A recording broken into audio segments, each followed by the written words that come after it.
We have a couple of announcements before we introduce our speaker. One is I want to remind you, for those of you who are aware of whether rated by NPR on NPR, who has advertised and promoted the Great Decisions program, which began last week from 7 to 9 on 6 consecutive Thursdays at First Presbyterian Church. That program continues, and even if you're not registered to actually take part in all 6 sessions, which provides a briefing book, at your expense, of course, but nevertheless, anyone is invited to come to a single session if you're interested in the topic that's going to be presented that evening. So I hope you might consider coming in for one or more of those sessions. Our second session is for tomorrow night is on populism the rise of populism in Europe. Another word for populism is nationalism. And Dr. Chris McDonald from Lincoln Land Community College will be the one who will be leading a discussion and offering some remarks in connection with the video that's going to be presented. You can get more information about the Great Decisions program on the website of World Affairs Council. World Affairs Council of Central Illinois, which we call mywacci.org. Hopefully we're not wacky. But anyway, mywacci.org is, you'll have all the information you need. I want to call Art Meyer, who is our Vice President for Program, wants to tell you a little bit about the programs coming up for our regular World Affairs Council programs before we have him introduce our speaker for the evening. Art?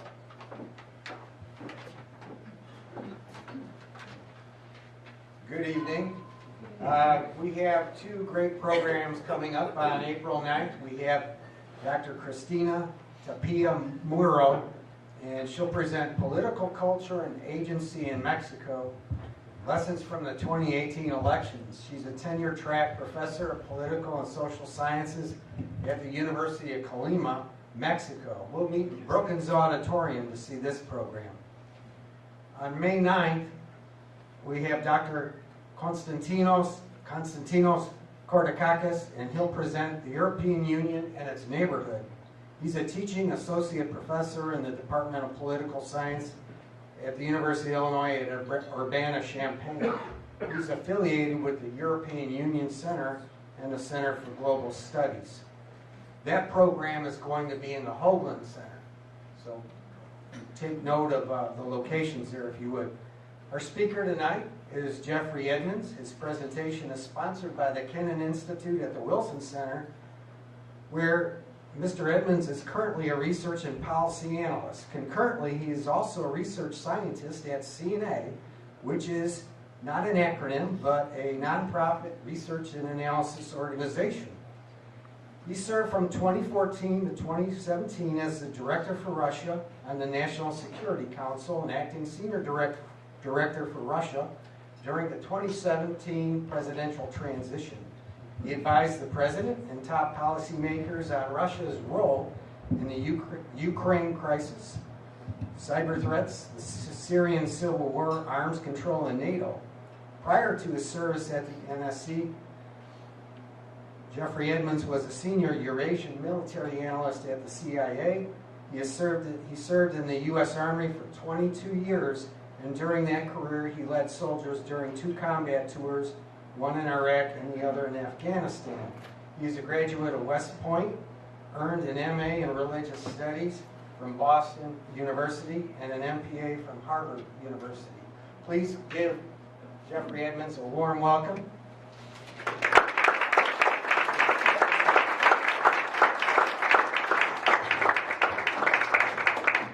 Thanks so much for having me. Can you guys hear me okay?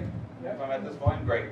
So yeah, thank you so much for having me, Art, for arranging getting out of DC, which is always kind of a relief these days.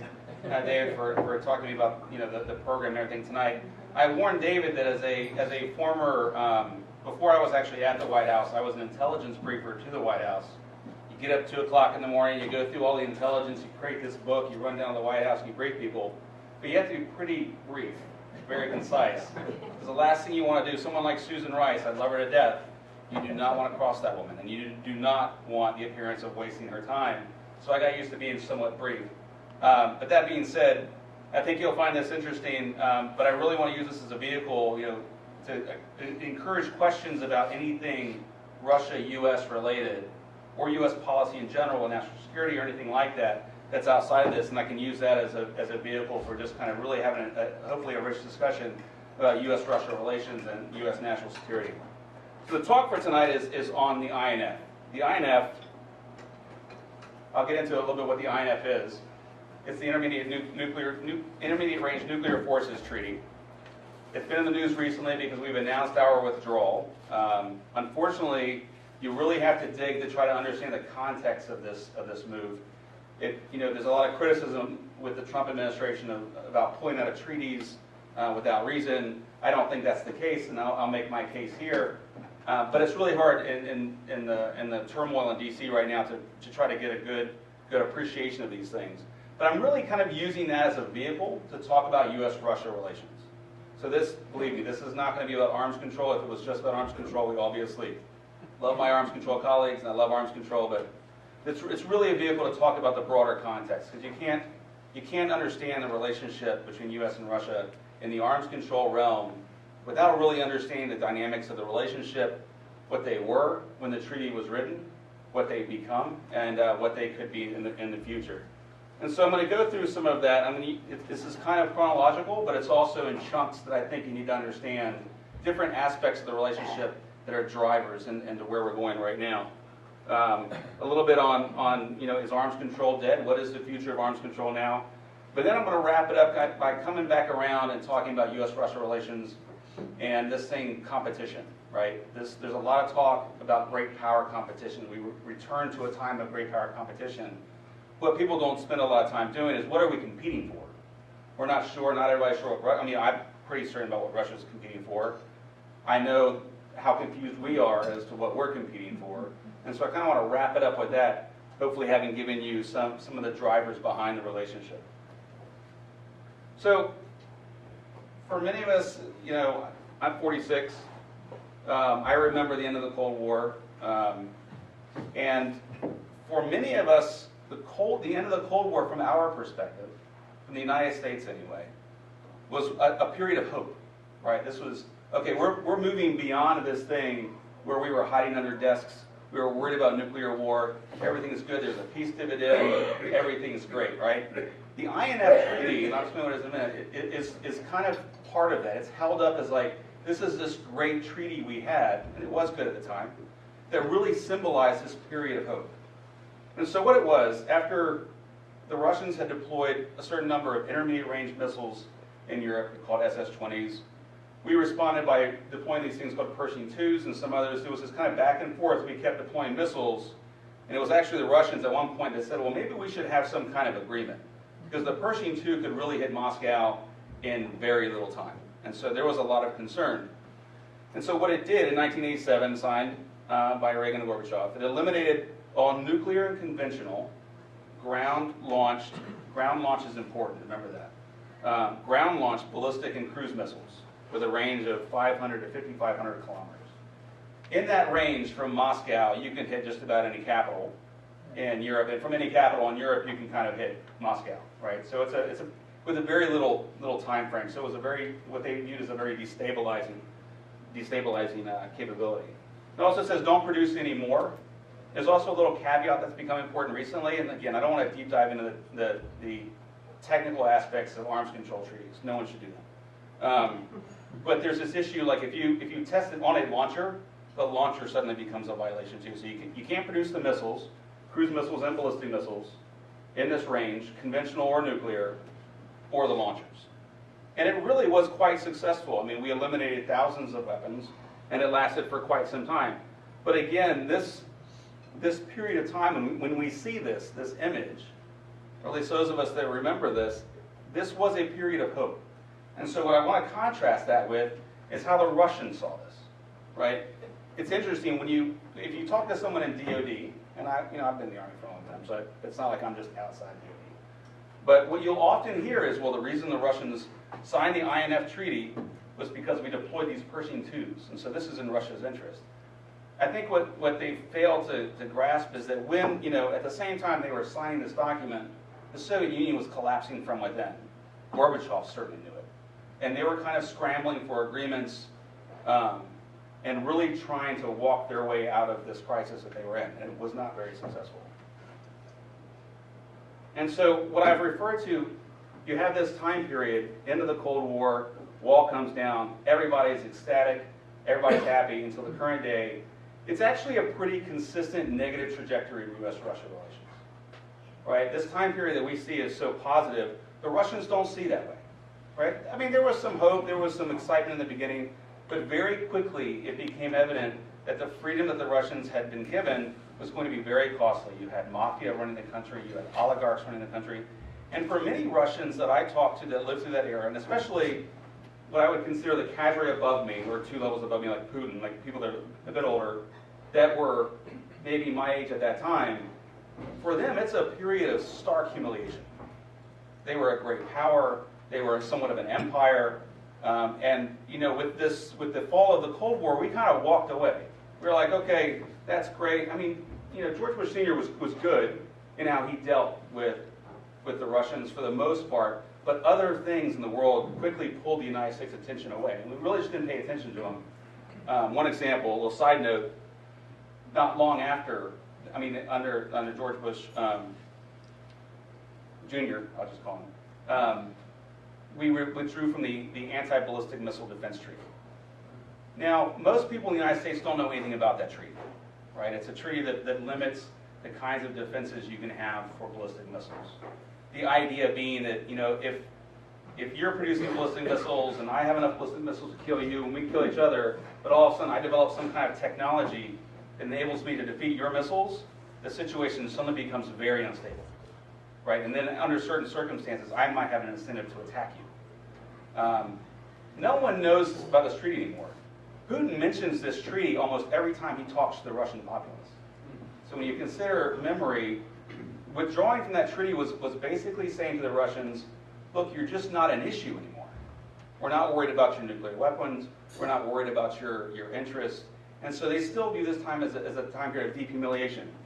And so the list of grievances that the Russians have had since that time have just grown. They assumed that we would honor or respect their regional interests. Yugoslavia was probably the first instance, and some people say this is really where Putin really kind of started to change his mind about the prospects of U.S.-Russia relations.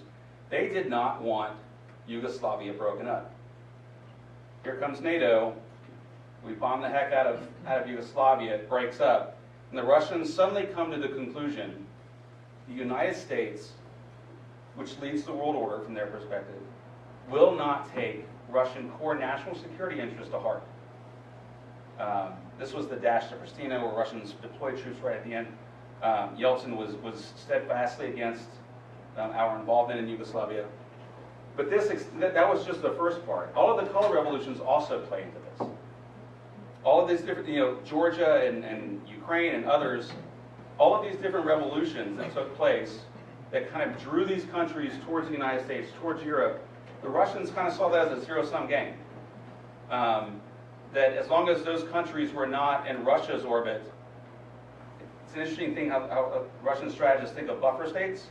You're a buffer for Russia or you're a buffer against Russia, right? There's no neutral territory there. And I'll get into how they see the international system a little bit later. But from their mind, these color revolutions were just things started by the United States. And it's really amazing, actually, to try to, a little side note, the Russians think we have a real big strategy book. And we have a core plan and we're just following through it. And I'm like, look, come on. I worked in the government for a long time. I'm like, why don't you just come over and we'll do a little internship thing with some senior Russians, and you'll see there's no great plan here, right? It's actually pretty ad hoc most of the time. We're a bit naive most of the time. We kind of stumble around a little bit. Yes, we're powerful, but we tend to make mistakes and not really understand them. But we always have the best of intentions. But they think most of these things have been orchestrated. To give you an idea, a little anecdote. So when I served under President Obama. When he would call Putin, I would often be in the room with him, and there was one particular call, And some newspaper article was very critical of Putin, like the day before the phone call. And there's always stuff in the news. We had obviously no control of the news, and then we assumed everybody else understood that. But one of the first things that Vladimir Putin brought up on the phone was, Obama, why did you let that article run? Barack, why did you let the article run the day ahead of our phone call? And we're all like, really? I mean, have you not read the newspapers? But he honestly thought that we had some kind of control over that. And so that gives you an idea of kind of the misconception and of how much control they actually think we have over matters. Russians understand elites. Elites control their country. I mean, you can make the argument that elites have too much power in our country. That's a different thing. That's very different than elites in Russia, right? And so they understand elites, so they assume these things, that's a charade. I remember one fairly senior Russian saying to me, he's like, yeah, we were surprised that Trump was allowed to win. I'm like, okay. But from their perspective, so I met with the woman that ran against Putin in these most recent elections. And we asked her, like, what's your relationship with the Kremlin? She's like, well, I've been allowed to run, right? Not to win, but to run. What we often refer to as a managed democracy, right? And so there's just a lot of misconceptions that have been born out of these things that we don't associate with Russia necessarily. Like we're dealing with massacres in Serbia and places like that. Like, why wouldn't you be on board with this? From them, this is their sphere of influence. We're in their backyard and we're creating instability. And so they've seen that. The Arab Spring is another example. Libya, they're very upset about Libya. And so they've drawn certain conclusions from this. The United States, is a superpower that has all of this military capability, and our preferred mode of functioning is to create instability inside of another country as a pretext for regime change. And if that doesn't happen just under the radar, then we're willing to go in and actually change that. They think that is our global strategy. And so they think that applies to Moscow. And it is difficult to overstate how fundamental a belief this is. There are no plans for regime change in Moscow. We wouldn't want rampant instability in Moscow. It's never been our policy. You cannot convince the Russians of that. I mean, when you're dealing with them, it is an assumption you have to make. You have to put in your mind, this is what they believe and I'm not going to change it. How do I negotiate? How do I do things based on this assumption that this person thinks I'm trying to overthrow their government? When I was at the White House, I met with my counterpart at the Russian embassy. This guy, I'm not going to use this word, he was a real asshole. Right? And he didn't like me, we didn't like each other. Right? We hung up on each other, it was fun. We finally got together for coffee. And he was fine. And he said something that I thought was very insightful, and that was that we talked for like an hour and a half. It was one of the only times we met him, so we put everything on the table. And he said, you're a melting pot, which I thought was interesting because you usually hear a melting pot as a child. Like adults don't, from my experience, we don't talk about melting pots very much. It's something you use to understand American culture. He's like, you're a melting pot. You want the world to be a melting pot. We just want to stay Russian. And I was like, okay, point taken, right? That's kind of how they view things. And so, taking this to today, Ukraine, the Maidan protests that led to Poroshenko in power today, that led to the seizure of Crimea, that was a response to what they perceived us doing. And I can tell you, but this is where we make mistakes. We had diplomats out on the streets handing out sandwiches and cookies and having intercepts of phone calls about who they thought should be president of Ukraine. And so the Russians said, this is another example of regime change, except it is now on its way to Moscow. Forget Libya and other countries. This is Ukraine. And believe me, and I'll touch this a little bit later. For the Russians, Ukraine is an internal matter. Ukraine doesn't have sovereignty in that regard, from their perspective. And so this was an act of really trying to overthrow Russia. Syria was another example. They thought we were behind, we were behind the opposition for a large part. They decided to veto us in Syria. Venezuela, I just got back from a big study in Latin America. The Russians think we're behind Venezuela. That we have created the conditions. Not that we're just supporting Guaido and the opposition, but we've actually created the conditions for Guaido to exist. Right? As if we had some responsibility for trashing the Venezuelan economy. We don't. But they think we're behind that. That's the kind of thing they think we would do. And like I said, these are deeply ingrained, so they come away with this idea of regime change. That is what the U.S. does. That's what we're going to continue to do. give you an idea, this is just an interesting, this was from the Moscow Security Conference that we went to last year. And I've seen these slides all over the place. Look at the threat perceptions they have. So this is obviously Russia right here, Moscow. All these blue things, these are cruise missiles, American cruise missiles. See right here, they're talking about the Tomahawk cruise missile, its range, everything else. And they constantly have this perception that they're being surrounded. They have a very large border that they've never been able to defend very well. They understand our military capability. And this is going to lead into INF. And so they have this perception that the United States can, attack Moscow with little notice, with cruise missiles or what have you, after we've stirred up some political violence, right, or some political instability. This is a palpable fear that they have. It's hard, like I said, it's not just academic. They actually, many of their leaders fear that this is a possibility at some point in the future. And so why violate the INF treaty? Again, remember this treaty is about intermediate range ballistic missiles, cruise missiles, things of this nature. Remember what I said, it's ground-based, right? So the Russians, having watched our operations in Iraq, in Afghanistan, Libya, Yugoslavia, they have a certain conception about how the U.S. wages war. We use air power, mainly air power and sea-based power to launch cruise missile strikes. Well, what does that not include? Ground-based launchers. Russia doesn't have the same kind of air force, doesn't have the same kind of navy. They have a ground force, right? And so in their sense, the INF Treaty limits their ability to conduct the same kinds of strikes. So from their perspective, we have an ability to conduct intermediate range strikes. We can do it from the air, we can do it from the sea, because that doesn't violate the treaty. They don't see it that way. And this is why, not that I agree, I think, I have a slide on here called Jeff's take in a little bit. But if I were briefing Putin, if I were an objective military analyst, that's my basic skill, is analyzing militaries, I would recommend to Putin that he pull out of this treaty. It does, and there's a reason why we like it. It does limit, in some degree, Russian capabilities. There are arguments that it provides stability regardless, and we understand our intentions not to strike Russia out of the blue. But from the Russian perspective, it is limiting. They've always talked about it this way. And so in my opinion, it's not really a surprise that they violate it. They perceive a capability gap based on our strengths and their weaknesses, and they decide to violate the treaty. In any good game theoretic situation, it's much better for them to violate and keep cheating on the treaty than actually come out and leave the treaty. Because at least the treaty does limit us from ground-based systems, from taking our air and naval assets and maybe turning the Tomahawk into a ground-based system.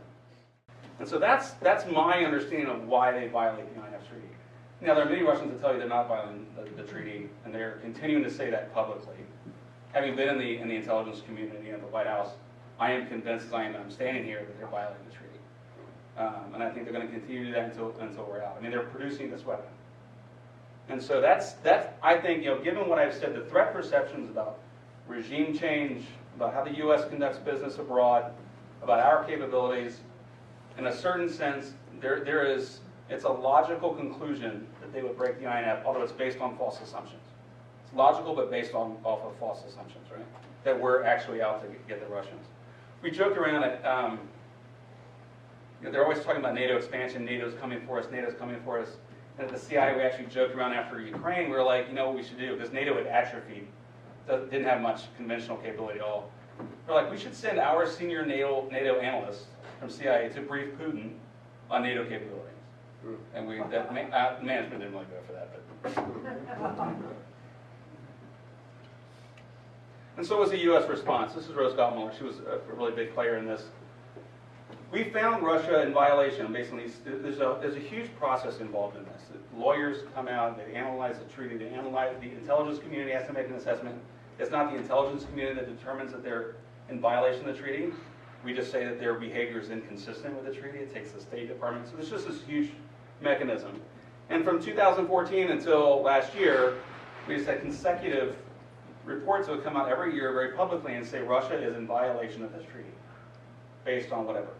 At the same time, we were trying to, this down the confronting Russians and convincing allies, we were engaging the Russians on this and engaging our allies. The problem is that, and I can't go into this too much, but the information is very sensitive. It's classified. What people that aren't in the community will assume is like, well, if you don't tell us the evidence, your argument must be weak. I'm like, that's that's actually not true. It could be that releasing that information affects other programs or our knowledge of other things and compromises stuff that maybe has nothing to do with Russia. But it's a very hard sell. It's hard to sell to the Europeans. It's hard to really convince. I mean, the Russians, we didn't feel like we needed to convince the Russians. The Russians knew what they were doing. I don't have to prove to them what they're doing, right? But it did help to bring the Europeans on, and we have gotten to that point now. But we spent a lot of time engaging with Europeans. And this is another area, like in the press, when this comes up, people say, like, well, we need to go talk to everybody. Already been doing that. Been doing that for years. And so finally, Pompeo, late last year came out and said they were in material breach, which is a legal term. I'm not a lawyer, but that's a legal term of the treaty that's basically just a sustained lack of performance in the treaty, and kind of gave the notification that we were going to withdraw. That's not the way I mean, I'll show you why I think it was a good move. I would have much preferred, this is me being too reasonable, I think, that we and the Russians got together based on the things we talked about earlier and said, you know what, this treaty is a bit antiquated. Why don't we just both walk away from it in the hopes of developing something new that's a little more comprehensive? That obviously wasn't going to work. And so what we also started doing was, this is a phrase we use quite a bit, exploring a way to mitigate the military advantage of this. I'll get a little more into that. And so this is my take, and I cannot stress this enough. There is an arms control community, both in the United States and in Russia, a large portion of which think we should stay in the treaty. I asked Russians about it. They're like, well, it's the last treaty, one of the last treaties we have remaining, so you should stay in it just for the sake of having an agreement. I'm like, okay, I give you some points for that, but I have my arguments against that. And it's kind of the same argument in the U.S. There's almost, I'm being a little tongue-in-cheek here. I'm really good friends in the arms control community, but my own personal feeling is that some of them hold on to this treaty in kind of a theological, like, I'm just not going to let this go. I don't care what the consequences are. This is a treaty. We need to hold on to it. We need to continue to negotiate. But we've done that, right? We've done that. So what I've listed here are arguments for staying in. And again, the problem right now, because D.C. is so charged, that people assume that because the administration is leaving, this is the same thing as the president wanting to walk away from NATO or the Iran deal or other deals that I thought were very good. I'm not against arms control. I just think that if you stay in a treaty and allow the other side to keep violating, it undermines arms control. Why would I want any more agreements? I mean, why would I want to move forward and create new arms control agreements based around new capabilities that come out if you're just going to tolerate people cheating? There has to be a consequence for violating a treaty. You just can't continue to stay in it. We've been in it. 2014 was when we figured this out, right? So there's a fear of a new arms race. I think that's a bit unfounded. Russia's producing missiles. It's producing these missiles by the battalions. And it's producing a number of other missiles. But the whole ability of Russia to do what I said we do, this ability to reach out long range and strike something with a cruise missile, is fairly new to Russia, actually. It changed the way we conducted war, right? And it's changing the way Russia conducts war. So they're producing all kinds of missiles. And they've been producing this missile. So it's not as if, having left the treaty, they can suddenly come over here and be like, okay, we're suddenly going to produce 1 million more of these missiles. Because they have limited capability to do that, right? The treaty keeps us safer. I saw some new congressmen whose staffers had not done their homework. The treaty keeps us safer.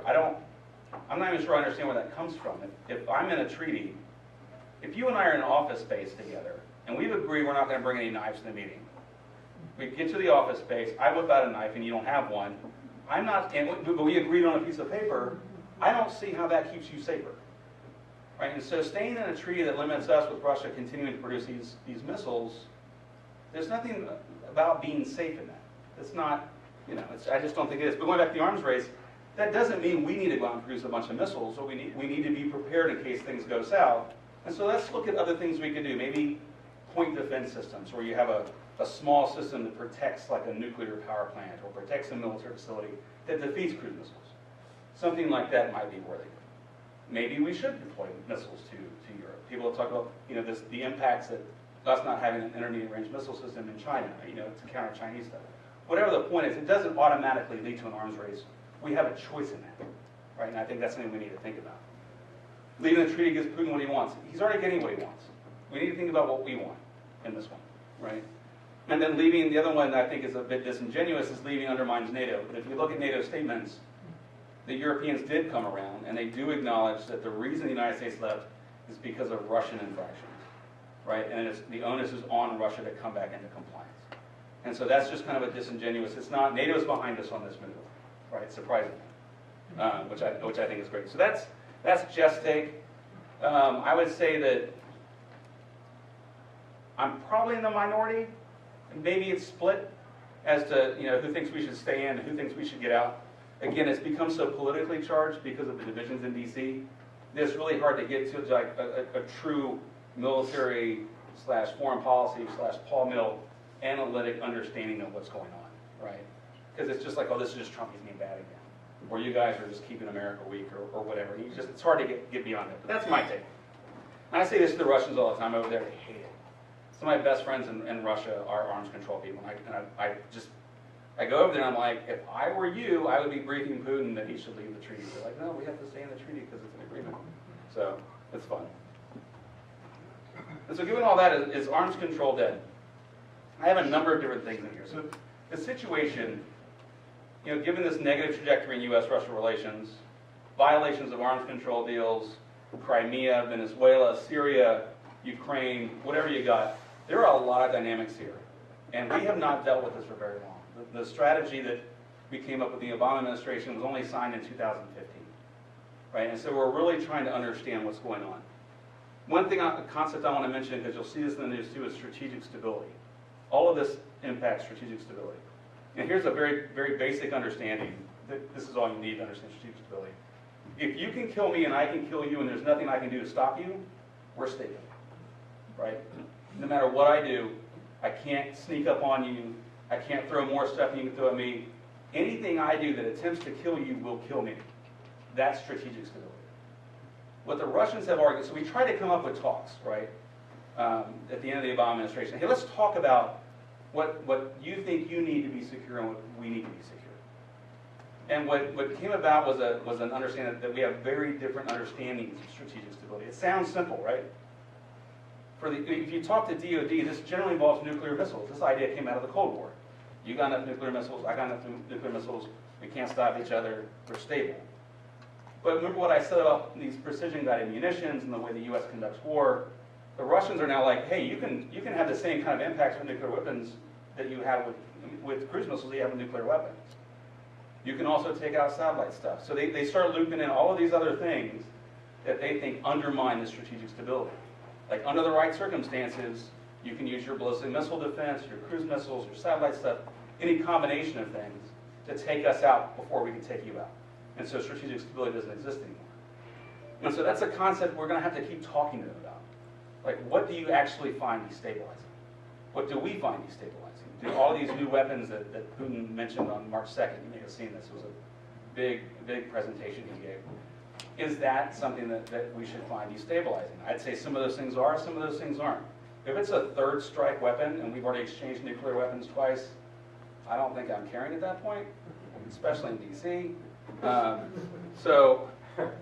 But there are other things. The other overarching part of this that makes it so complicated, and it's taken me a while to understand this having gotten out, but the United States itself is trying to, actually, I'm going to hold on to that. Let's hit the next slide. I talked about, more different nukes. New START treaty. So remember I said I'm not an anti-arms control guy. I think New START is a good treaty. It limits our nuclear weapons.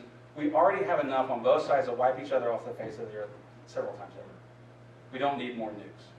But this is where things get political. The Russians think that we're violating the treaty based on, I can't get into the why so much, but they think some of our conversions we've done to limit our nuclear weapons are not valid. On our side, I heard the president say, I just don't like New START. He didn't back that up with anything, but he just didn't like it. And so it's a little bleak right now. I don't think that means we're all going to just run to the factories and start producing as many nuclear weapons as we can, because again, it's costly. And if we have enough, we have enough. You might produce some more, you might produce different kinds. You certainly lose visibility over each other's nuclear weapons if the New START nuclear treaty goes away. But we're not there yet. The official response I heard from the White House the other day, when I was at a meeting, was that we are still working that issue. but there is a fear that they're going to back out of that one. And that would be an example of what I think is kind of a careless, kind of not well thought out position, where I think INF, we beat that horse multiple times there, where we need to move out of that. And so these are some of the things that are going on. The nuclear posture review, they were very upset about that. We named, we started talking about developing new types of nuclear weapons and everything else. So my point from this slide is that it's not just the INF treaty. The entire architecture of agreements we've had and the stance we've had opposite each other is changing, and there are all kinds of dynamics that I don't think everybody understands. And as much as I'm displeased with Russia's behavior on the international stage, I do think we need to communicate with them. I get a lot out of going over to Moscow, for example. So this is another little anecdote for you. This big speech that Putin made on March 2nd, he had this big screen, all these different types of nuclear weapons he suddenly brought out. We had known about these for years, but he decided to declassify them. So some of us were actually kind of happy about that. And I asked my friends in Russia about this. I'm like, well, nuclear saber island? And they're like, no. That was an invitation to arms control talks. And I was like, I don't think that's how that's being taken in D.C. But in our nuclear posture review, technically, if you were to, not necessarily recommend this, if you were to compare the nuclear posture review to previous ones, it actually further lays out the conditions under which the United States would use nuclear weapons. So in a certain sense, it's constraining. The Russians took exactly the opposite conclusion from that and thought we had expanded the conditions under which we would use nuclear weapons. So my point there is it is incredibly difficult to communicate these things back and forth. I mean, I went and talked to the Joint Staff at the Pentagon about this and told them what the Russians said.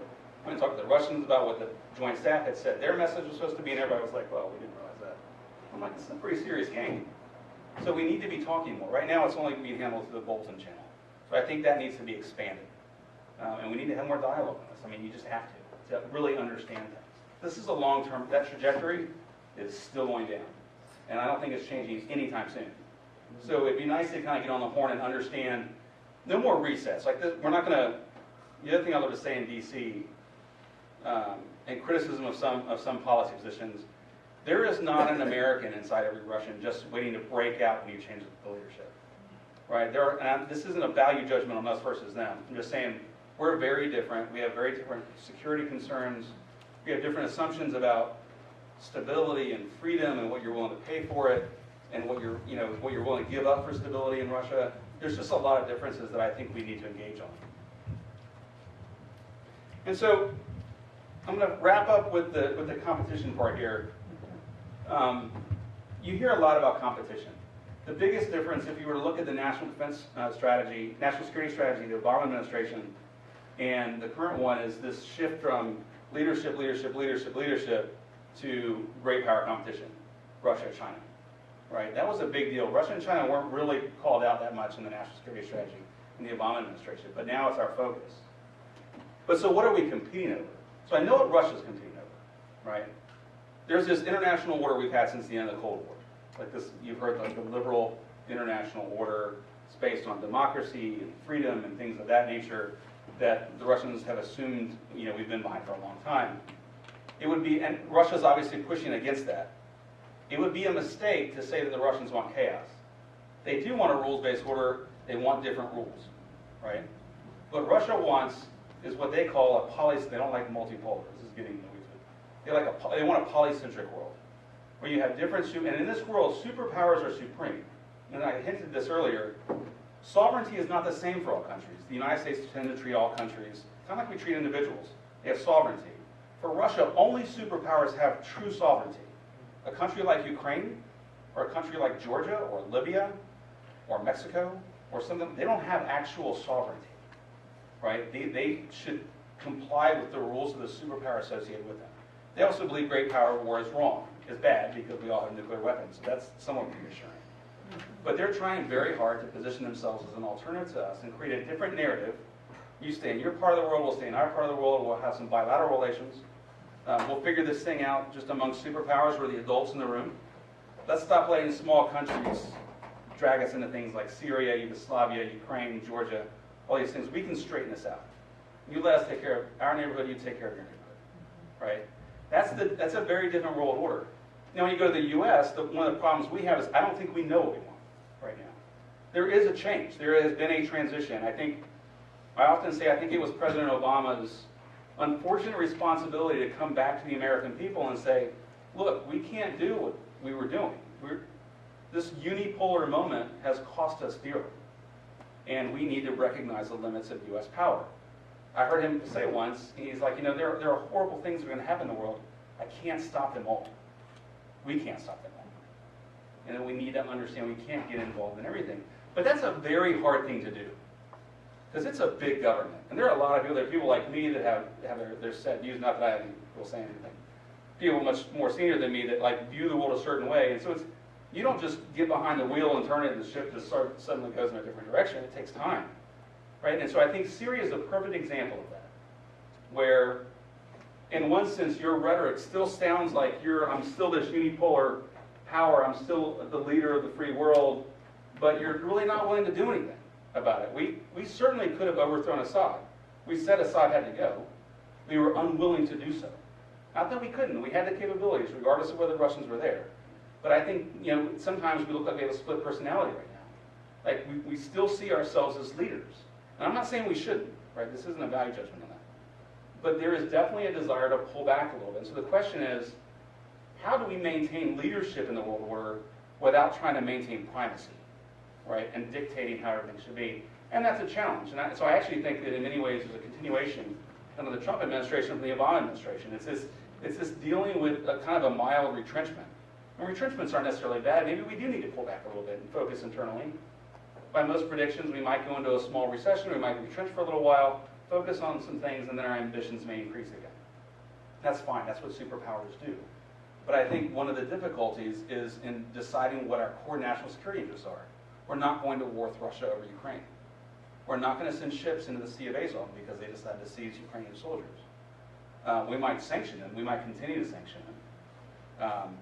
But we need to be very careful about what we say and what we're actually willing to go to war over.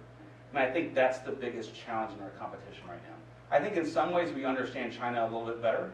I think we've focused on China a little bit more. Russia was kind of a surprise in the sense that, I had numerous meetings with Susan Rice, and she was like, explain, what is Kaliningrad? It's this little enclave on the Baltic Sea that Russia has really militarily built up. She's like, why is Kaliningrad there? Why do we give them that? Well, I'm like, well, they took it from the Poles. They took it from the Germans. But it took a long time. The strategy that we came up in the Obama administration took about a year to really get people like Secretary Kerry and Carter and everybody else to really understand the Russia problem and come to terms with it. So this is a fairly new thing for us. And I think, like I said, no more resets. This isn't going to get better anytime soon. But what we should do is spend more time getting a better understanding of each other, and worrying about like escalation dynamics. Like, where could we get caught up with Russia in such a way that it slides sideways very fast, and all of a sudden we're exchanging bullets with the Russians, which could be a policy choice, but it's a pretty serious one. And so I think that's really what we need to focus on. And with that, I'd like to open up. That kind of touched a lot of things. Please feel free to ask questions about anything. Yeah, thank you. Thank you.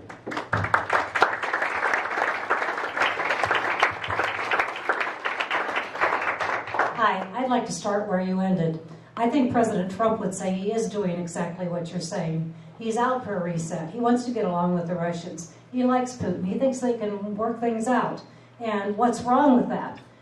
He's talking. We haven't been talking. So how do you see his arguments and his positioning? I mean, other people are thinking, that the Russians have something on him, and that's why he feels this way. So, it's what's your take on this? But I think talking to the Russians is fine. President Obama talked to Putin, right? And we had meetings with them.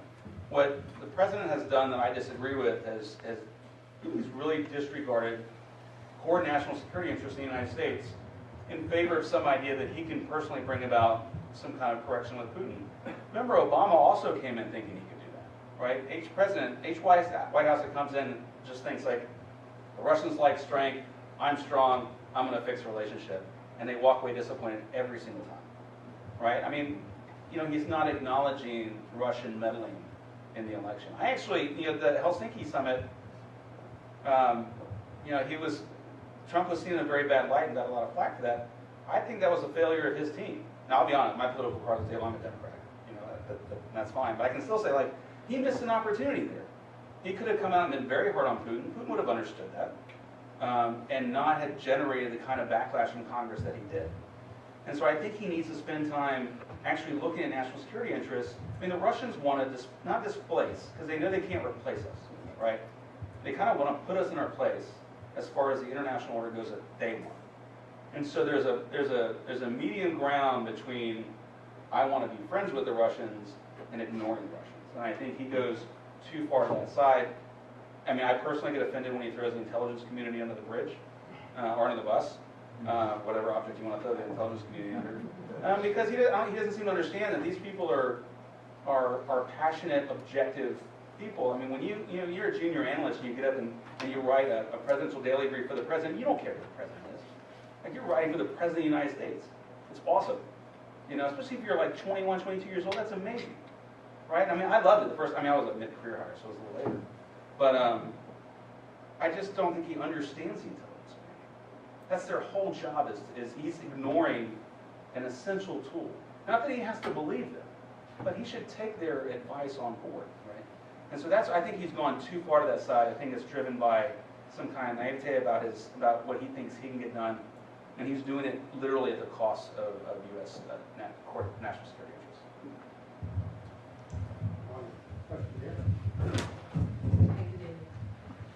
Mr. Edmonds, I just want to say we're enjoying this even from the cheap seats. So thank you. I wonder, your master's degree in religious studies, has it influenced the way you operate in your current capacity at all? It hasn't. I mean, so I really have kind of like done this in life. Very briefly, I was in a PhD program in Boston on studying religion and science. On the spectrum, I guess you would, because this isn't a value judgment either, I was on the very liberal side of that. And so I was studying astrophysics and God-world relationships. I know, it's like 5 people in the world that actually care about that kind of thing, right? Now, I got pulled involuntarily out of that to go to Afghanistan, where I was an embedded intelligence advisor in the Afghan army. So when I came back, having done that, as much as I loved abstract things like astrophysics and metaphysics and things, I had to do something more practical. And so that's when I went to the Kennedy School and started transitioning to the national security realm and just wrapped a bow around that thing and got a master's out of it. I mean, it has informed things that I do, like in hearing Russians talk about orthodoxy. It helped me in Afghanistan. And so I do think so to correct what I said, I do think it helps. It doesn't come out explicitly in like my analysis or writing, but I do think it gives me a broader understanding than just having gone to a certain college and gotten a security degree. Also, thank you very much for an eye-opening presentation. I wonder if you could comment on, from a Russian point of view, what things look like with respect to the Golan Heights and the statements this week about Israeli sovereignty over that area. Right. So this is a very interesting area, and this is something I try to poke my Russian friends a lot on, and officials over there. The conflict in Syria has changed, right? I mean, they vetoed what we were doing. The opposition is not viable anymore. We weren't willing to go in there. I'm not saying we should have. But that conflict has changed from one of the opposition versus Assad, ISIS is going away, to literally the Israelis versus the Iranians. Now, I've talked to the Russians about this. I said, look, they've done actually a fairly good job. The Israelis have gone way out of their way to try to not upset the Russians and vice versa. Right? The Russians seem to have this hyperbolic view of how much they can control Iran. And my point to them is, look, obviously Iran and Israel have an interest in their relationship with you, but at a certain point, their interest in each other is going to outweigh their interest with you. And they're going to start going at it. Because the Israelis were very clear. We had talked to some Israeli counterparts recently, and there was a qualitative change in the way the Israelis saw the conflict last year. Like, okay, the Iranians are not going to stop. They're going to continue getting closer and closer to the border and building up these militias and everything else. And after a while, I mean, it's just a red line for them, that they're just not going to cross. And I think that's what you're seeing now. I think the Russians will voice displeasure with the Israelis, but they also, I think they have this weird, I mean, maybe we don't because we've been involved in this for so long and they're kind of new to this game and they think they can just come in and fix everything. It's kind of a mistake in the Middle East right now. I think that they're just kind of wanting to, okay, everybody just calm down, we're going to fix this, and we're going to fix Syria, and I'm going to keep Iran at bay, and I'll watch out for Israeli national security interests, and the Israelis are like, I don't see you doing that. We're not that far yet, but it's something that I watch very closely, because what I would find, and none of this is a good thing, but what I would find very interesting is if the Israelis start attacking areas in Syria, or in some way weakening the Assad regime because of the regime's support of the Iranians or whatever. I think that's going to put the Russians in a very difficult position. And so their ability to go in and just kind of be an alternative to the United States, I mean, it's not like we've had wonderful success with peace in the Middle East, right? I think they're a bit naive as to how difficult that actually is. They've been able to do a decent job so far around Syria, but I think that is not likely going to be their fortune going forward. So you don't see Iran and Russia being so tightly aligned? I think they are quite tightly aligned, but I think the Iranian interest in Israel outweigh the Iranian interest in Russia. That mutual conflict outweighs their interest in the relationship with Russia. Because after a while, I mean, it's hard to say how much Iran relies on Russia. They rely on them some in the Syria regime, but I just don't see. I think the Iran-Israel dynamic is much stronger than Russia's ability to hold Iran at bay. Just like people used to, for Assad for that matter, I used to always get the question from senior policymakers, what can we do with Putin to get rid of Assad? This question came every week. And I had to call the CIA, write another assessment, just put a new date on the one we wrote last week. Nothing's changed. Because Assad actually has a vote in these things. And so I think that there's often, among many policymakers, there's this idea that Russia has more influence than it actually has. Because Russia speaks as though it does. And I'm just not sure that it does. And I think the Israeli attack recently that actually led to a Russian plane getting shot down, I think we're starting to see kind of the limits of Russia's ability to manage this going forward. I just don't see those two I just don't see the tensions between Israel and Iran going away anytime soon. Then obviously our position, we're even more behind Israel than we were in the past. And so that even emboldens the situation. The Israelis have a hard choice to make. But I think Israel and Iran, I think that dynamic is the primary one. Another question here. I'm not an Israeli Iranian. Yeah, I'm an old Soviet scholar, so let me sort of ask you something that compares Putin and Russia. Obviously, I mean, during the Cold War, there were two superpowers. And even though the Soviet economy was always a fraction of the American economy, there's no question that in military power, we were somewhat comparable.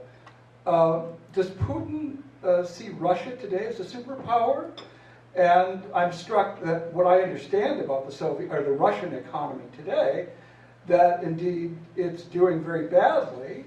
And so, I mean, should we treat the Russians, as a superpower? And then a sort of a final thing, is this all about respect? Are you saying in some sense that the Russians feel disrespected? Well, certainly yes to the latter. They have felt that for a long time.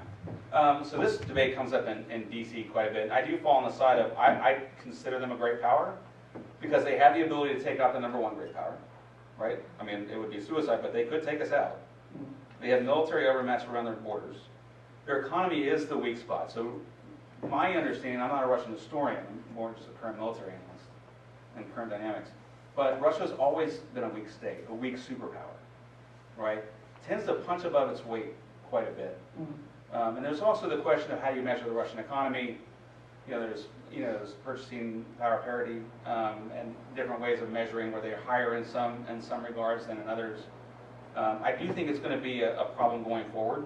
I mean, I think they're talking about like 1.5% growth, which is pretty low. I think they're willing to endure quite a bit. But what you are seeing, I do think there's a disparity growing between where the Russian government says the country's going and where the people actually feel the country's going. Now, that being said, I've warned Western policymakers, don't get overly excited about that. Don't start talking about regime change and coups and things like that, because there's no alternative to Putin right now. They have no desire for instability. And what they're doing, you'll see in like these public testimony, these public questions that they'll ask in articles, they're saying, well, you promised this, so who's preventing you from doing this? Or some kind of weird, not passive aggressive, but kind of a bit of a signal like, hey, we're not seeing what you promised. When you look at his most recent speeches, it is all about domestic. I mean, there's the international part, but he does talk a lot about delivering domestic goods and domestic services. Because I think there is a growing disparity, but it's not, I don't want people to get overly excited about that. But I do think we should treat them like a we need to give them respect as a great power that can defeat anybody on their borders, minus China, can take us out. I'm not saying that we should give in to their view of the world, but what I want to push back on is the tendency in DC to say, like, they've got a demographic problem, there's not going to be anybody there in a couple years, and their economy's going to boom. I mean, you kind of get that, they've got a demographic problem. I'm like, that's not a policy, right? Like, they're not going to just disappear in 10 years. They have a demographic problem in 2035. A lot can happen between now and 2035, and even in 2035, it's not as if they're going to disappear. And I think that the economy is going to struggle along. I think that we have to be careful in sanctions that we do. I mean, I'm all for punishing Russia for violating the international order and taking people's lands and all kinds of stuff. But I think that we could, sanctions are the first thing we always grab for because it's the easiest thing for us, right? I think that you could sanction them into a corner where they decide to escalate and do something that requires a response or causes a pause on our end. I worry about that. I'm not saying you shouldn't do it. And so the op-eds that I've written, I would say, like, if you do that, make it a choice, right? Make it a policy choice that we're going to sanction them until they literally give up. I just don't want to walk into that, and get strategic surprised by suddenly putting them in the corner. But I do think that there's an argument to be made that they are a great power. One real quick anecdote, there's an amazing video. I'm trying to get it. I had it on a phone, but it was a work phone and it was a burn phone because I don't take my own phone to Russia. That's just the thing. But there's an amazing video. So it's not about returning to the Cold War, right? It's at the end of this contemporary history museum. And me and my Russian friends are like, that's kind of a Putin thing. I'm like, but it's awesome. It's fascinating. There's a video that kind of shows the highlights of the Cold War, and then it shows this ball, like this Earth with like a concrete facade that has a hammer and sickle on it, and it's kind of falling through space and it's rattling, and you just get this sense, like, if you're Russian, like, oh, this is horrible, this brings back memories of the humiliation I was talking about.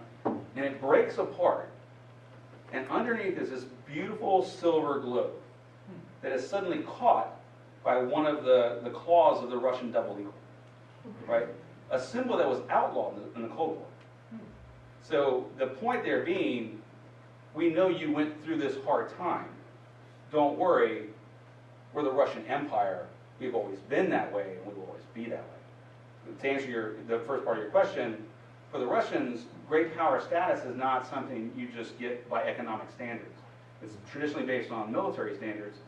The Russians have it because the Soviet Union had it. The Soviet Union had it because the Russian Empire had it. So for them, it's hereditary, in large part. So with that, it's a great video. I'm trying to get it. I've asked the museum. When I go back there in June, I'm going to try to get it here. The last administration, and this one as well, I think, has a policy of wanting NATO to increase its capabilities, especially for, I think, land warfare, really, talk about missiles, but as under the concern that the Russians might want to invade, kind of as Hitler invaded Russia, Russia invading Germany and France or something. Do you think that is a good policy stance for the United States to be trying to encourage the Europeans to do that? Do you think it's a good idea for NATO to increase its capabilities in that way? Or do you think that this would simply feed the paranoia and make that kind of invasion more likely? From what you were saying, it doesn't sound like the Russians are really interested in going past, say, Ukraine, though the Poles might think differently. NATO, I don't like the whole 2% thing, and the president's claims that people owe us money that's just not a thing. That's not in any agreement. They don't owe us anything. The problem with 2%, I think, Greece spends 2%. Most of that's on pensions. And so what I want to see is actual capability development. Hey, look, if a country can spend 1% and really develop a very unique capability, anti-submarine warfare, or point defenses, or something else that can contribute to the collective defense of NATO, I think that's more valuable. I don't like this harping on 2% because it really kind of it kind of does away with the idea that we need to have a capable NATO, not one that just spends a certain amount of money. Because what are they spending it on? I don't think the Russians are getting ready to invade the Baltics. I don't get that when I'm in the Baltics. But I do think that circumstances could come about that would lead to something like that. Whether it's that, we sanction them into a corner or something. Who knows? Misunderstanding or what have you. I do honestly think that they think we would respond, and I don't think they want that. They'll continue political warfare, things of that nature. But we need to be prepared for that. And I understand the point about, you don't want to do too much. You don't want the steps you take to actually encourage the behavior you're trying to deter. But at the same time, I would balance that with, you can't let the false assumptions of your adversary determine the very pragmatic steps you need to take in the defense realm. And so I do think we need to work on things like being able to integrate into their forces more quickly, making them more sustainable, countering like Russian electronic warfare that they made a lot of progress in.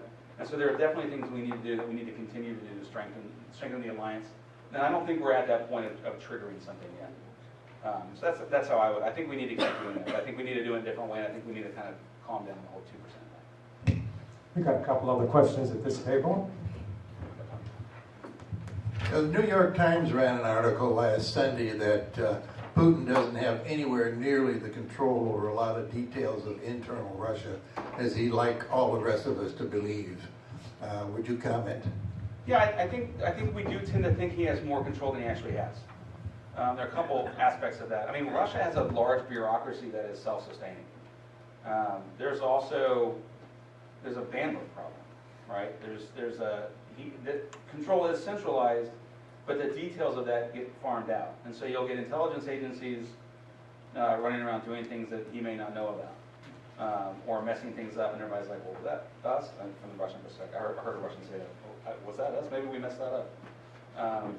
And so I do think we tend to be a bit hyperbolic. It's much more akin to like the show The Tudors, or like a court, like a court you find in medieval Europe, where you have someone that's in power. They're in power because they dole out preferences and they punish people in a certain very careful way that keeps them in power. And he does that. He did that. He kicked out the oligarchs for one.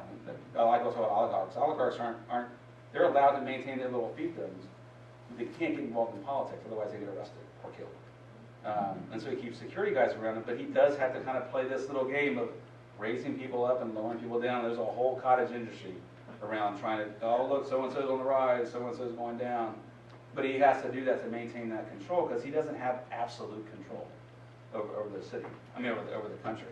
And so I do think sometimes things get away from him, but I also think that policies can go awry, Russian policies can go awry because he's busy concentrating on something else. It is hard to overstate how much Syria has become important. All of the military commanders from all the districts, everybody who's anybody in the Russian military has to flow through Syria. They're fielding all of their different capabilities they've developed there. They're rapidly trying to integrate lessons learned there back into their forces. And so that is the priority. I mean, when you go over there, you'll hear like the chief of their general staff say, look, we have done in Syria what NATO was not able to do, what NATO and the U.S. was not able to do. So they sell that to the populace. I always push back and say, yeah, Aleppo is very quiet because you killed everybody. Which is true. But yeah, to answer your question, I do think we can put a little too much control on him at one time. Not to understate how much control he has, but he is one person and he is trying to manage a court. And I think some of the details get lost, I think. There's also the problem that people feed up in Russia. There's this growing sense that the people around him are so focused on him that they don't actually understand. Remember that disparity I was talking about? That's kind of lost on them. That they're not hearing that because they're so focused on the person that's making sure they're up or down or what have you. We see nationalism trend very strongly in the world today. And one of the things that does is it makes each country looking out for itself without concern for the international system that has evolved. And number two, it causes them not to pay a wink eye at the nature base on which we live. So that the nest of the commons and the fish and the oceans and the atmosphere, that's not their concern. My question is, do you see any forces in the world or directions which would cause that pendulum to swing back a direction toward a cooperative action to make sure that there are fish in the sea and that the climate is taken care of? Not really my area, but I mean, it was very interesting when I was in Latin America recently, and they were talking about how the Chinese are overfishing in Argentina and buying up fisheries, and we were talking about them doing that in Africa as well. Right. But then I also remember Chinese taking great steps to try to limit air pollution in particular cities. So, but for a lot of these countries, I think it comes back to some kind of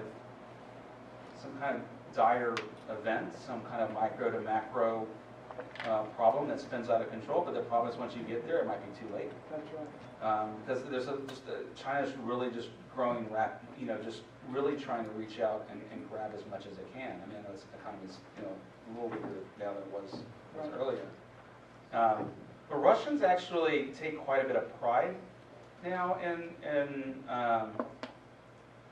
their natural resources, to include environmental issues, and so there are areas like up in the Barents Sea where they've dumped like nuclear reactors over the course of the years. I wouldn't want to go fishing there, but they actually take some of that more seriously, especially as climate change starts to affect Russia quite a bit, and Siberia, access to resources in the Arctic, and so I think they talk about being stewards of it.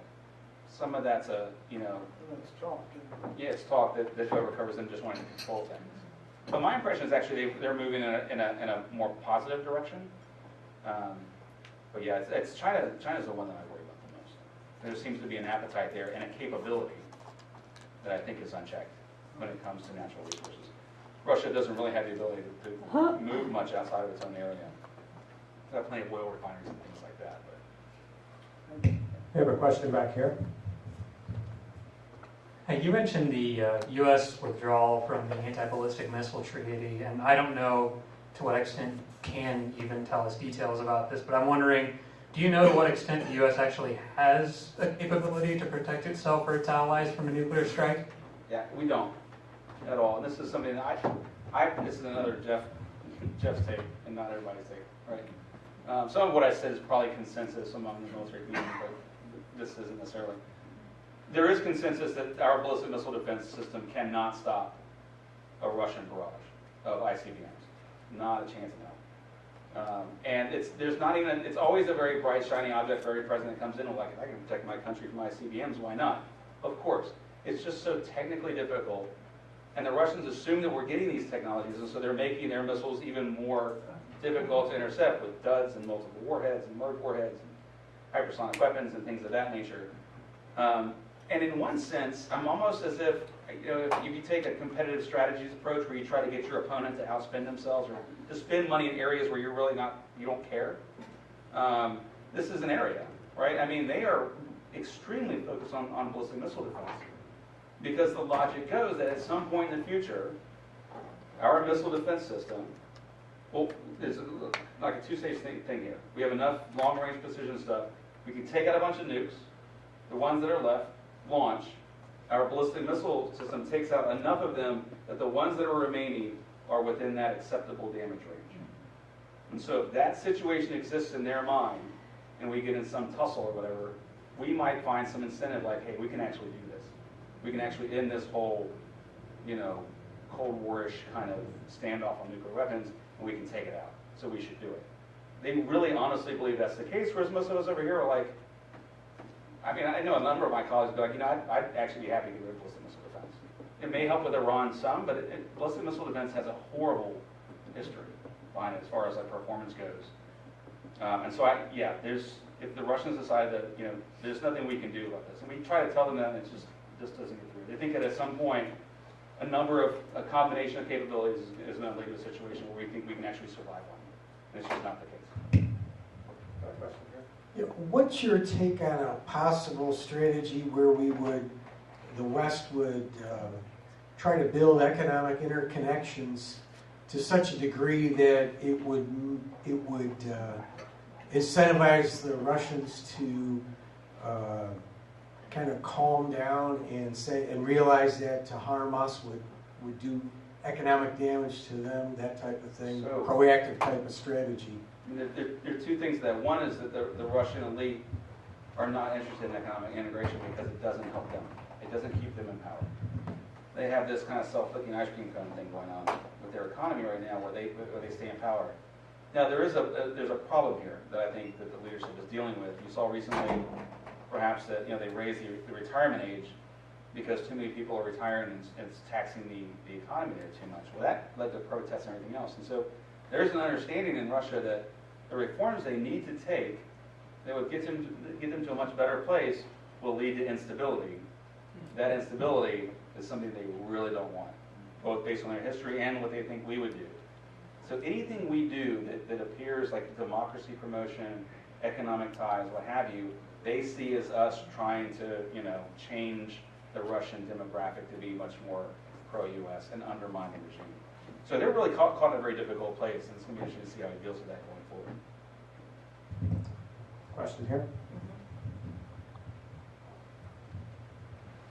This may be a little out of your sphere, but I see this as two combatants that are all basing their decisions on quicksand. They don't have reality in their assumptions. Both the United States and Russia, and probably China and Israel and all the other countries that we have to deal with. They're all based on assumptions, on belief systems that are incompatible with the actual facts. How do you deal with that? So I usually use the term like they are strategic narratives. Like I think Putin has a number of strategic narratives that he fulfills, and they're logical. But again, you can have something completely logical that's based on false assumptions, Right. and it's not clear how you get around that. And I heard an IC colleague the other day say that Putin will be in power until he's dead, and that's just the way it's going to be. And his views are only getting more solidified. There's no enlightenment going on there. So I don't know that there's, again, I tend to take the approach now anyway, that we need to manage escalation. We need to talk a lot about crisis management with the Russians and others, so that we don't get in a situation where those assumptions spin out of control and we don't have anything to put them in check, right?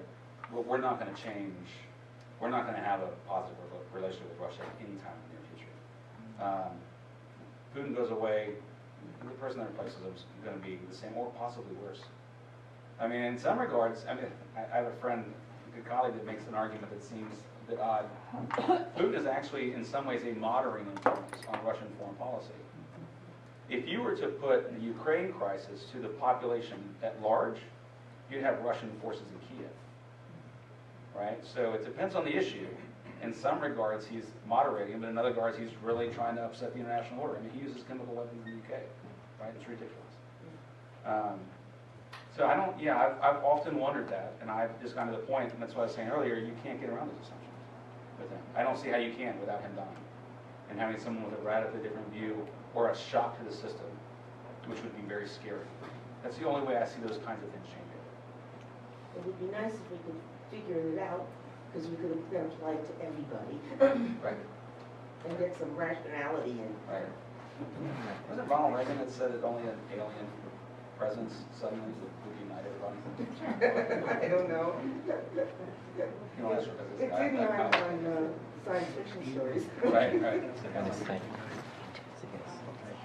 Any other questions?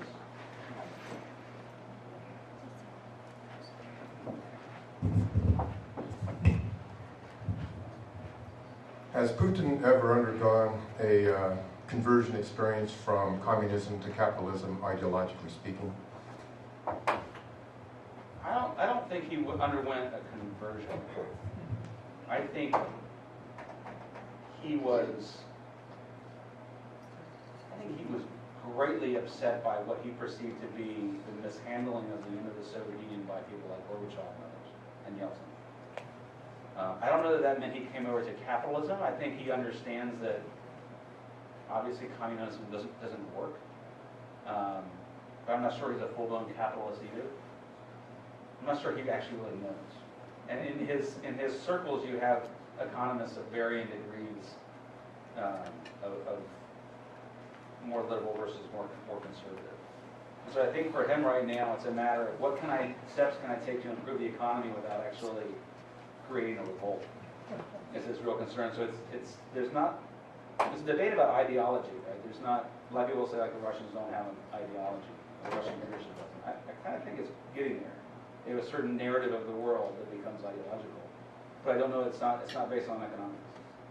Like some of our, we have a strong economic underpinning of a lot of the way we see the world. The liberal order is kind of about that, right? Integration and things of that nature. But that doesn't play a central role in their view. They're still largely energy-based. They're more diversified than people think, but the energy is what actually creates the opportunities in the non-energy realm. It's kind of, I'm not an economist, it's kind of a complicated cycle. But I don't know that he ever went through a conversion experience. He really, I mean, when you read the biographies and the things he said, he, more than most, seemed to really feel the humiliation at the end of the Cold War. I think because of where he was professionally and who he was personally. You know, he's a bully. Okay, right? I mean, I don't know of any conversion experience, and I don't think that he's hard one way or the other. But. We have time for 2 more questions. Make it a good one.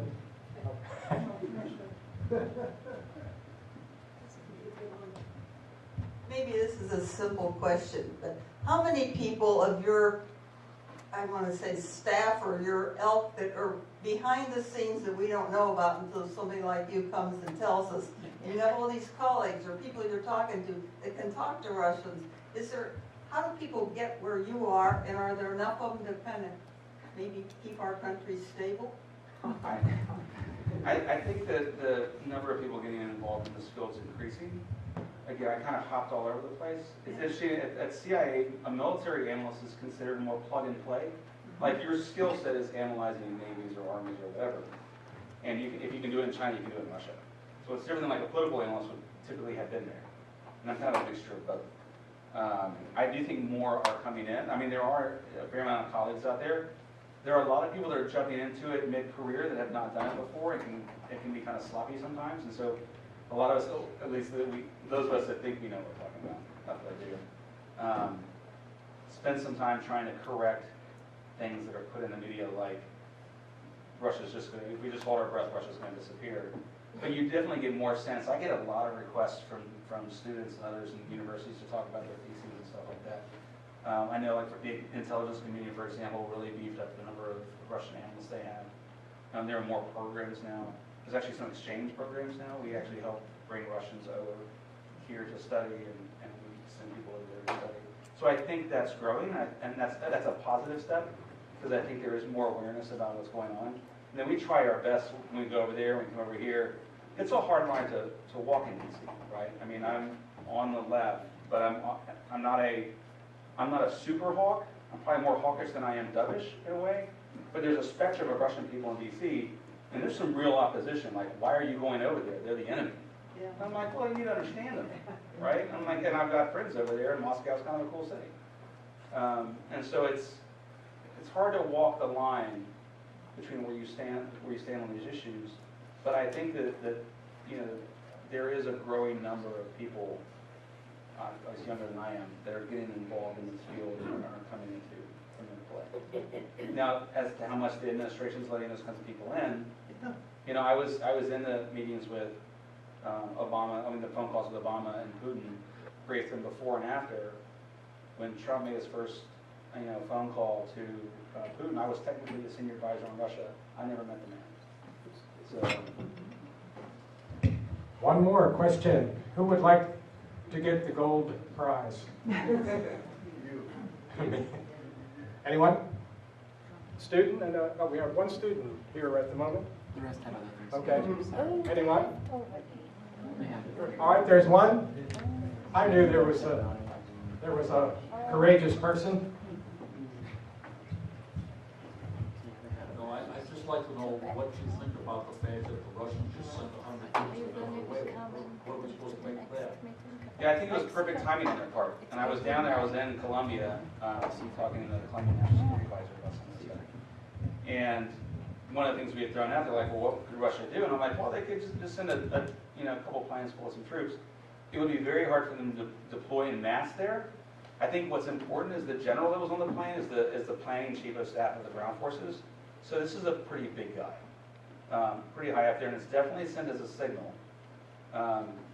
What's interesting, I think it's actually more of a signal to the Venezuelan military than it is to the U.S.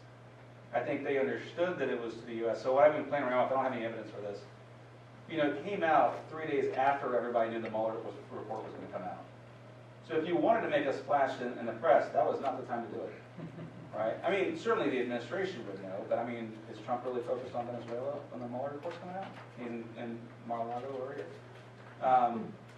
I think that, not being a Latin American expert, but I've spent a lot of time there, with a colleague of mine that is, I think that there was a loss of momentum when Guaido left the country, and when he was unable to build this humanitarian breakthrough. I think he lost a lot of momentum. I think the Russians sensed that, the Colombians sensed that, the Panamanians sensed that, and I think the Russians were like, okay, there is a lull in this. Maduro's not getting ready to be overthrown anytime soon. Let's see if we can give like a psychological boost to the Venezuelan military, because they're really the determinant in all this, right? They're for the president until they're not. And then when they're not, he's gone. And so I think part of that is like, look, your boss has external supporters. So hold the line, keep Maduro in power, and we'll see what we can do from there. That's my interpretation of the timing of that and the contingency one. I mean, it was like 100 troops, right? The general was pretty significant. I mean, why do you need a ground forces planner on the ground in Venezuela unless you're planning? It's just kind of an interesting sort of thing. But I think they were just taking advantage of time and momentum. Jeffrey Edmonds, thank you very much for your presentation.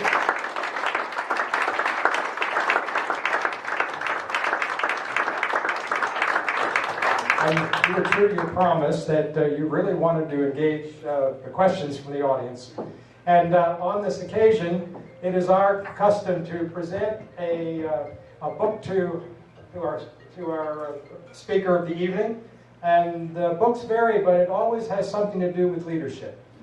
And one I wanted to, if you have not seen this one, this is called Presidential Courage: Brave Leaders and How They Changed America from 1789 to 1989.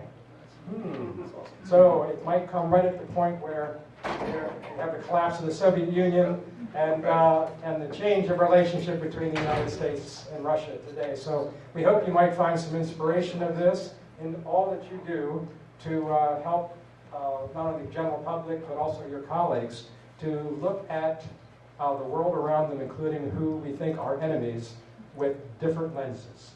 Great, thank you so much. Really appreciate it.